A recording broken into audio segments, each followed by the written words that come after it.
تخکل خوب مزیدار سپومه سوک پا خوب کیو وینی دا خکل خوب دی دا علاو مزیدار او خشته خوب دی. حضرت عبداللہ ابن عمر رضی اللہ عنہ فرمائی خوب میولید دا ریخمو یو ٹکلا دا او زمان لاس کرا زو پورین ختم او اغا ٹکلا پا جنت کے الوزی کله یو طرف ته زو پورین ختم او پټول جنت کی ګرځي او زور پسیر نبی کریم صلی الله او بیا مې پکې دوزخونه مولیدل نبی خور ته الوي خور د نبی علیہ السلام بیبي وا هغه نبی علیہ السلام ته الوي چې عبد الله خدا سے خوب لیدل دی وی ډېر خسرې دی خو یاره ارمان کده شپې مونږ کوي نو ډېر بخي هغه عبد الله ابن عمر ته وی چې دا خوب استاد خسرې توپ نه خره نبی علیہ السلام فرمایي چې عبد الله خې انسان دی خو چې شپې مونږ کوي بیا به ټول شپه مونږ لګ به خوب کو ډېر وخت به مونږ نه کو ګوره خوب چې اوینه چاته دی بیان کا او هغه کوم تعبیر دا غي مطابق انسان لبي عملم پکاري نو مختلف قسمه خوبونه خلقین چې کم خوب داسې ویني رونو چې هغه خشته خوبي پس به پیژنې د نیکه کار ته په خوب کې کې راخاره خبره ته خوب نه یا شنه سيزونه دی ولیدل میوې دی ولیدل باغونه دی ولیدل سپینې اوبه دی ولیدل دونو پانی دی ولیدل جمعات دی ولید قرآن حکیم دی ولید خشته آواز دی ولید خپل خلق دی ولیدل خشته کانی دی ولیدل خپل مزیدار نری باران دی ولیدل خشته نری یخ هوا دی په خوب کې ولیدل دا ټول کمیس دی ولید پیر وسکل په خوب کې بعض خلک پیر پکې اوس کې په خوب کې دا علم دی کمیس خپل ځان لیدي چې کمیس اچوم بل سړی دی پس سپینه جامه کې ولید سپین رنگ دی ولید دا خشته خوب دی رونو دا الله حمد تو ادا کې نبی علیہ السلام فرمایي الحمدلله دا الله او که خراب خوب دی ولید لکه ویني دی پکې ولید یا ګندګي دی ولید بعض وخت علی خوب ویني چې ما خپې د سټو دی یا وجود مې د ګندګي دی دا حرام مال دی دا حرام خوري ده یا تور چیزونه دی په خوب کې ولیدل ښا تور چیزونه یا خل چیزونه دی ولیدل ډیرانونه دی پکې ولیدل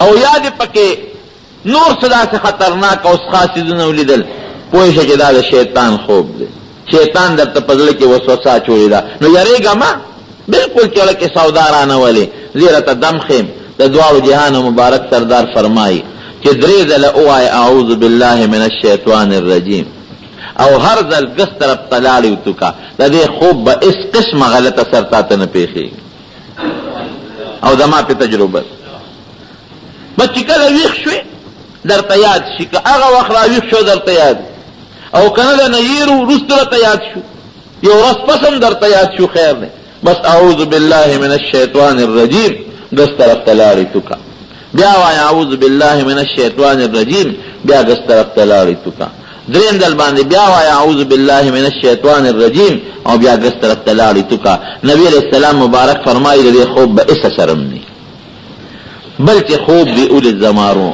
نو هغه انسان ته به وی چې هغه ستا خیر خواه هم وي او په خوب پیږي چې ښه تعبیر د لو باسي ګور بدخوا ته به نه وي خراب تعبیر به د لو باسي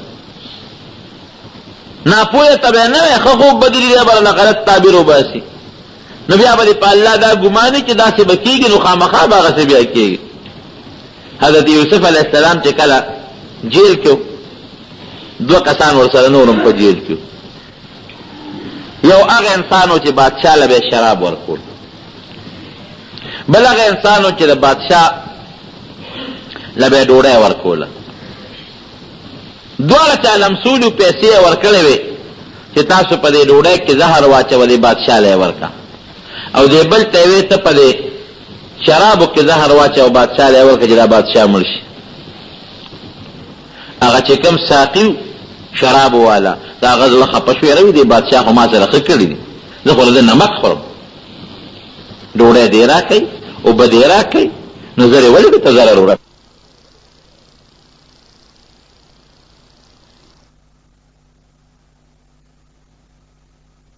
لګو بل په بل الزام لګو چې پوره تحقیق وکړو چې کوم یو زهر اچولي که چا اچولي چې هغه سرمن ته وباسم پانسي کم چا نه یې جوړی به خلاص شي چې جیل ته لاړل هلته کې د حضرت یوسف علیه السلام سره ملاقات شو نو دواړو ورته خوب بیان کړ څوک وی لیدلو او څوک وی په دروغ یې جوړ کړو. خیر یوسف علیه السلام ته هغه یو وی چې ما یو خوب، یوسف علیه السلام خو به د خوب تعبیر ورکړ، اخو ماهر قرآن حکیم کې الله فرمایي وی ما ول د خوبونو تعبیر علم ورکړی. نو یو کس ورته وی چې ما بیګا خوب ولید، لاس کې مې انګور دی هغه نه چوڼوم ننګور او د هغې نه شراب جوړوم او بادشاه لی ورکړو. شراب د انګورو نه جوړېږي.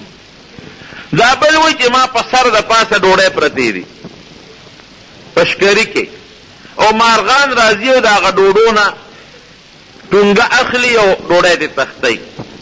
ای یوسفه زمونږ وروره د دې خوب تعبیر راله راکړه که تعبیر دله نه دی. یوسف علیه السلام ورته وی چې دا کم سړي په لاس کې شراب دی او انګور نه چوړی او شراب په بادشاه څکي، وی ستا د خوب تعبیر داره چې ته به خلاصېږي او بیا به زه بادشاه ته به هم حقه شراب پیش کې او په هغه به دا شراب څکي. او دې بل ته وی چې ستا په سر د ډوډۍ شکرې ګرځې او مارغان تې خوري نو ته به پانسي کېږي او مارغان به راځي ستا د سر نه به غوښې وړي او به تښتئ. وی هغه ورته وی چې مړه مونږ خو چې د قصده خوب جوړ کړی وی که د قصد دی او که د رښتیا دی خو چې ما څه ووی او مقصې به کېږي. واقعي بادشاه چې تحقیق وکړو هغه ډوډو والا کې غلا راوخته، هغه په هغه ترکاریو په ډوډۍ کې زهر اچولي او چې کم ساقي د شرابو هغه هغې کې زهر نو اچولی. ساقي یې بري کړ وی ته بیا د بادشاه خدمت کوه ته ډېر وفادار یې ځکه چې تا د بادشاه ژوند بچ کړ. که تا غږ نه وی کړی او دا ډوډۍ بادشاه خوړی و خو بادشاه مړو وی ته وفادار یې ته به ما سره هم حق شراب به راباندې څکې. او چې کوم هغه نمک مرداره ډوډۍ والو هغه بره په سولی که او پانسي یې که او مقصې وشوه چې مارغان به راتلل او غوښې به یې ترې تښتولې او خوړې به. دې وجې نه علما لیکي چې خوب هغه چاته بیان کړه چې هغه په خوب پوهېږي او نیکي چې ښه تعبیر دله وباسي، که خراب تعبیر دله وباسي.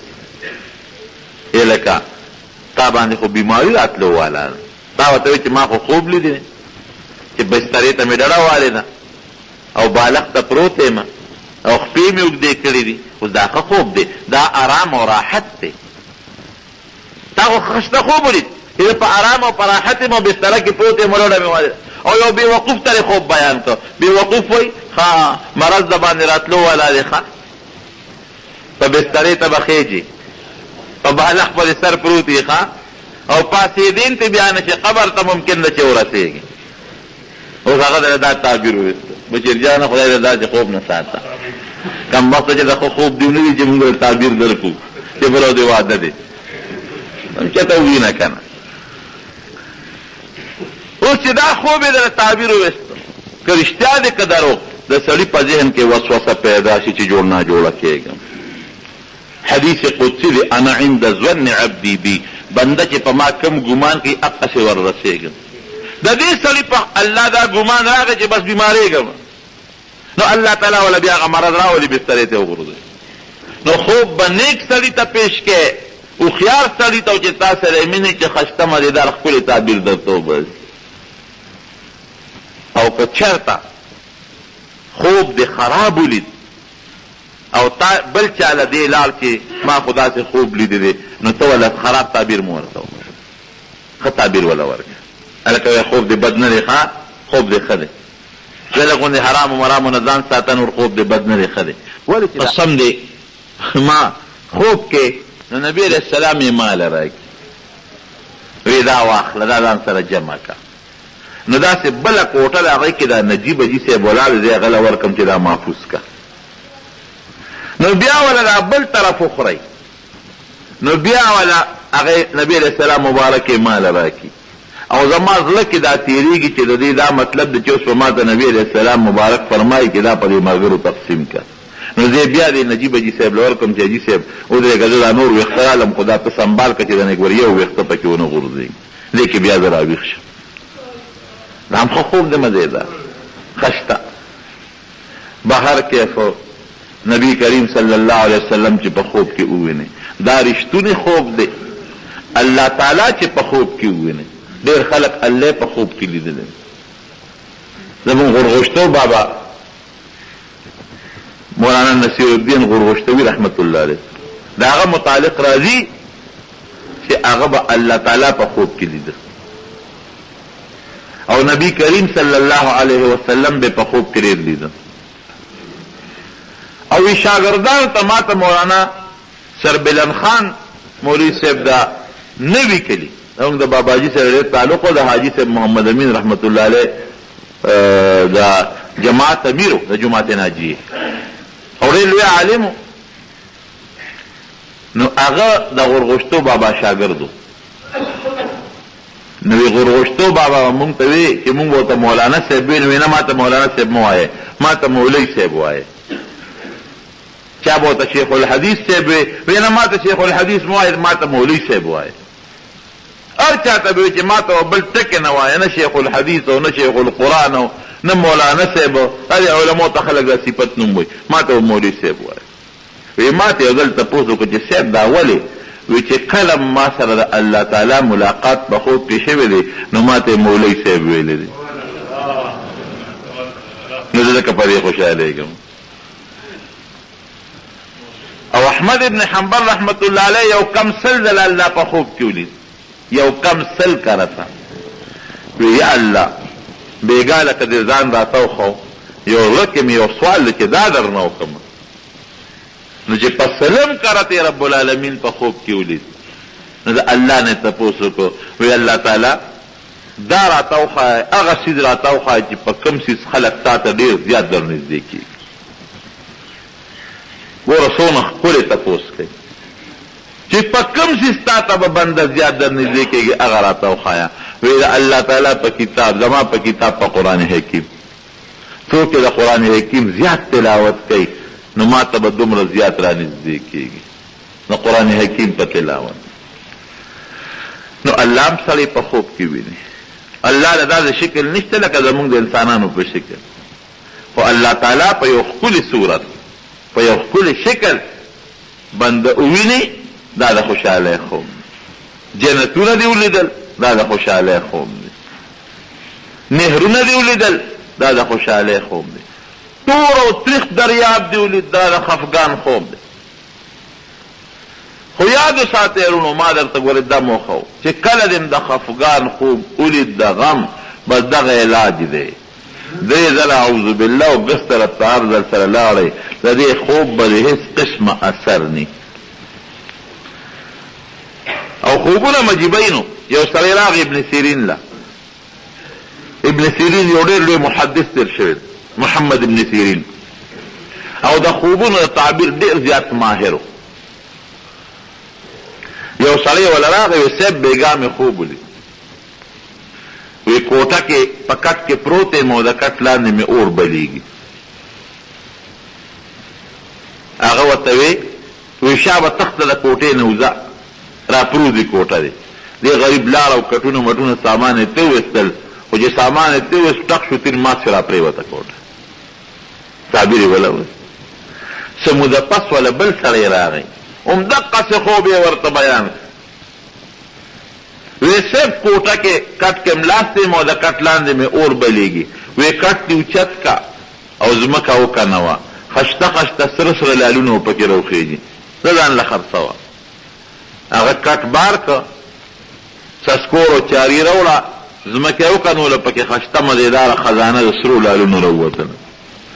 شاګردان ورته وایي ناشنا سړی همدغسې خوب هغه بل سړي لیدی نو هغه ته یې کوټه را غورځېږي نه تباه شو کوټه یې را پرېوت او ده ولید ده ته وایي لالونه هغه له دا تعبیر ولې نه ورکو.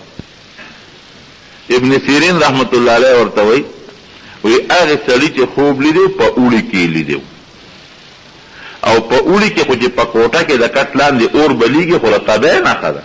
اوړي کې څوک اور بلی په کوټه کې نو ما وی چې بس کوټه یې را غورځېږي او دې سړي کې دا اور ولید د کټ لاندې دی په ژمي کې ولیده نو په ژمي کې خو په کوټه کې اور بلیدل او بیا په یخ وطن کې د الله لوی رحمت دی او د اور شکل او د لال شکل یو دی. نو بس ما دا تعبیر وویسته چې دا رحمت دی او رحمت لال دی او هغه پکې راووتل. نو ګوره خوب کله د اوړي د موسم جدا تعبیر لري او د ژمي د موسم جدا تعبیر لري. یو سړی ورراغی وی صاحب خوب مې ولید. وی څنګه؟ وی یو ګډ را پسې د ده مخکې وی چې ناګانه راورسېد د خپې راله واله زخمي کړه راله وینې رانه وبېدې. وی بس کفن مفن ځان له برابروه مرګ دې نږدې دی. چا ورته وی ګډ خو ښه شی دی او ګډ که سړی ووایي نو د ګډ په غدار خو څوک مري نه. وی نه ګډ مرګ دی مرګ د قیامت پر ورځ به مرګ د ګډ په شکل شي او یحیی علیه السلام له به الله تعالی چاله ورکړي چې دا ګډ حلال نو حلال بیږي. وی دا مرګ دی او دې ته تښتېده. بل یو سړی وله راغی وی صاحب بېګا مې خوب ولید یو ګډ دی همقسې خوب ښکرور او زه ورسره لګېم او جګړې کوم ګډ رانه تښتي او زه ورپسې وی ناګانې مخ راواړوه او ویې والم دا خپې راله وشلوله. وی الله به دله ډېر زیات ژوند درکړي. شاګرد ته عجیبه خبره ده. پرون هغه یو سړي خوب ولید هغه په ګډ ولا په ښکرو خپه وواله او تا وې مرې به سړی مړم شو. نن ده خوب ولید او دلم ګډ په ښکر خپه وواله او ته وې الله به ژوند درکړي. وی ګوره هغه ته تښتېده د ګډ نه څوک تښتي نه ګډ نه ملا څوک تښتي مرګ ورپسې و. نو د مرګ هم سړي پسې را روان دی ته مخکې او مرګ ورپسې او دې سړي دې ګډ نه په مخه ورته مقابله ولا کوله تښتېده ته نه. د ګډ فطرت هم دا سپینه سړی تښتي زمریان سړی تښتي ګډ نه خو څوک نه تښتي. نو مرګ هغه دی چې تا پسې را روانېږي ته ورپسې روانې دا مرګ نه دی دا عمر دی ته وله مخې له ورځې ته مقابله کې. نو د خوبونو د تعبیر هر سړی نشي ایستی. نو یو هغه قسمه خوبونه یې رونو چې هغې ته رحماني خوبونه وایي. الله انسان ته په خوب کې د خوشحالۍ څیزونه وښیي. د الله حمد دی ادا کړي او دی 2 رکعاته نفل ادا کړي. او یو د غم خوبونه وویني شیطاني خوب ورته وایي دغه اعوذ بالله دی وایي. هوښیار سړي ته بیان کړي پوه ته. او دریم قسم خوب ما راته وایي حدیث النفس ورته وایي هغه خوب دی چې سړی د ورځې څه کوي نو د شپې هغه ویني. دکان کې ناستي دکاندار د شپې ځان په دکان کښېني. زمیندار د شپې ګوټ کوي یا کلندر چغه وي پېښور له باروبار نو دا هماغه د ورځې چغې وایي نو د شپې هماغه سوچ یې ذهن ته راځي. نو دا څه د خطرې یا په کیفیت صاحب نعتونه وایي اصل نعتونه وایي د شپې په خوب کې هم نعت وایي. دې ته حدیث النفس وایي. بهر کیفو ښه خوبونه کم وخت سړي ته ښکاري. ښه خوبونه هغه وخت کې سړي ته ښکاري چې د شپې د اخري وخت دی. دا د ښه خوب د لیدلو ټیم دی. او چې سړی ډوډۍ کمه وخوري خو خوب ویني. ګورئ چې ډوډۍ ډېره وخوري بیا به شیطاني خوبونه ویني. بعضې خلک وایي یاره ښه خو وسوسې وینم او ډېر خراب خوبونه وینم نو ډوډۍ لږه کمه کړه نو خوبونه به سم ویني. او چې سړی ډېرې زیاته ډوډۍ خو بیا شملې هم ورپسې وسکي او بیا ورپسې لاونه مو وخوري نو هغه نه بیا خوب تختیم نه او خراب خوبونه هم ویني. کمه ډوډۍ چې څوک خوري نه خو خوبونه ویني.